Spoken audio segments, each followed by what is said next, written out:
Quando eu era pastor da Assembleia de Deus, uma vez eu arrumei uma encrenca gigante. Porque tinha uma irmã lá, hoje ela e o marido são crentes, são obreiros, sei lá, mas começou assim.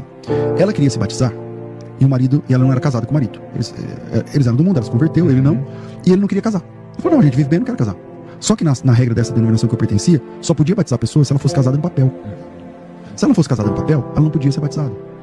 Aí eu vendo o testemunho da irmã, a irmã é uma bênção, cara. Acho que ela tinha 2 ou 3 filhos, eu não lembro agora, acho que eram 2 filhos.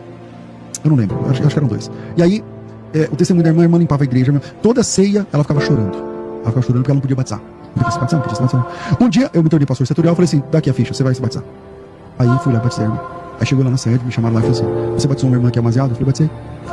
Com ordem de quem? Foi de Jesus. Jesus mandou. Falei, mas como assim? A Bíblia diz, e por todo mundo pegar o evangelho, toda criatura. Quem crer for batizado será salvo. Essa irmã crê que ser batizado, então eu batizei. Aí ele falou assim, não, mas ela não é casada. E qual é o problema? Qual é o problema? Não, porque aí ela tem adultério. Adultério? Peraí, ela é esposa desse cara há 10 anos. É a situação ideal? Não, eu gostaria que eles fossem lá e regularizassem a situação. Não, mas isso aí é um regime que tá errado, porque não sei o quê. Eu falei, quem decidiu isso? Há quanto tempo? Dá um Google aí, há quanto tempo existe certidão de casamento no Brasil? É 1800 e pouco. Mas e antes? E antes? Em 1700, em 1600, em 1500, e antes? Aí ia todo mundo pro inferno? Vocês estão de brincadeira? Vocês estão de brincadeira com a minha cara? Por causa do papel? Aí, não, mas não pode, porque não sei o quê, porque você tem que se submeter, porque tal, me dando carteirada. Eu falei, é o seguinte, deixa eu fazer algumas perguntas pra vocês. Se essa irmã morrer hoje, ela é perdida? Eu dei o testemunho da irmã aqui. Se ela morrer hoje, ela vai pro inferno? Se não. Então, se Jesus vier lá na eternidade, ela vai participar das bodas do Cordeiro? Vai. Jesus vai dar ceia pra ela? Vai. Por que ela não pode tomar ceia aqui com a gente?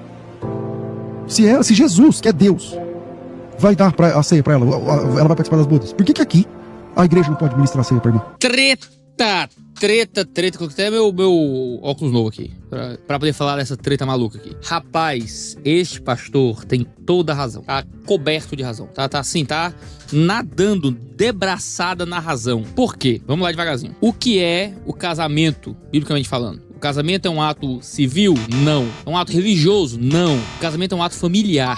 O que estabelece o casamento, em todo o contexto bíblico, não é um reconhecimento civil ou religioso, um reconhecimento familiar. É a criação de uma nova família, certo? Uma nova família através de sair de uma família e formar outra. Então, quem é que tem autoridade para reconhecer um casamento? Não é? São aquelas famílias que agora se acertam e nascem uma nova família. Então, por muito tempo, o casamento não existiu como uma cerimônia religiosa. Existiu como uma cerimônia familiar. Com o tempo, com parte do cristianismo ser imiscuído aí na cultura e na sociedade, muito cedo o casamento se tornou também uma festividade religiosa e com o tempo, com o cristianismo se imiscuindo com as forças públicas, foi virando um ato civil também, de caráter religioso. O casamento, inclusive o casamento civil, ele é uma coisa muito moderna. O casamento antigamente era um ato puramente religioso, era casar na igreja, não existia muito contrato de casamento, né? O que acaba acontecendo é que a gente, ignorando isso e olhando o casamento só como um ato civil, a gente acredita que o contrato de casamento é a oficialização do casamento. E o contrato de casamento oficializa o casamento. Mas o casamento existe de fato quando o homem e a mulher se unem para formar uma família. Então, essa mulher que mora com este homem, não são casados no papel,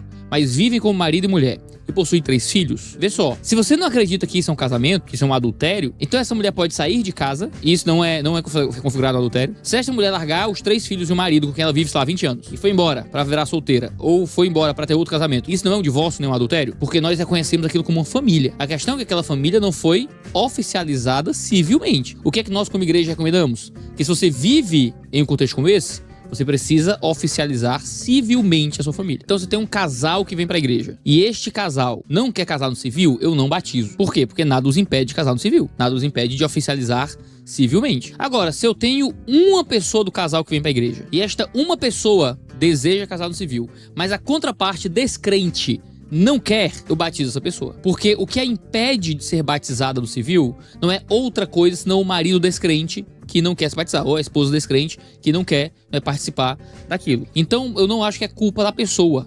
Não é uma culpa de alguém que tá querendo agora viver em um casamento sem oficializá-lo civilmente. Então sim, eu teria batizado essa mulher do mesmo jeito. Eu a teria batizado reconhecendo que ela é uma crente, que gostaria de oficializar publicamente a sua família, mas que não participa dessa oficialização civil porque o marido não quer. Agora, a partir do momento que o marido se converte, que o marido aceita, aí eu iria no processo de convencer o marido a casar no civil para também poder batizá-lo e eles fazerem parte da igreja. A gente não aceita a nossa igreja para batizar nem como membros casais que não sejam casados no civil, a não ser que nós estejamos aceitando uma parte que casaria no civil se a contraparte descrente aceitasse. Aí a gente aceitaria, porque a gente não acredita que é culpa da pessoa. Ah, Iago, mas se o casamento é um ato familiar, então pra que casar no civil? Porque é o certo, porque é o correto, porque é aquilo que estabelece civilmente. Por isso a gente espera e cobra. Eu não faço celebração religiosa de casais que não casam no civil. Não faço. Porque não existe nenhum motivo justo pra que você deixe de casar no civil. Não existe nenhum motivo justo. Nenhum, zero. Todos eles são motivos muito, muito horríveis. Geralmente pecaminosos. Então o Caba tem toda a razão. Toda a razão. Certíssimo.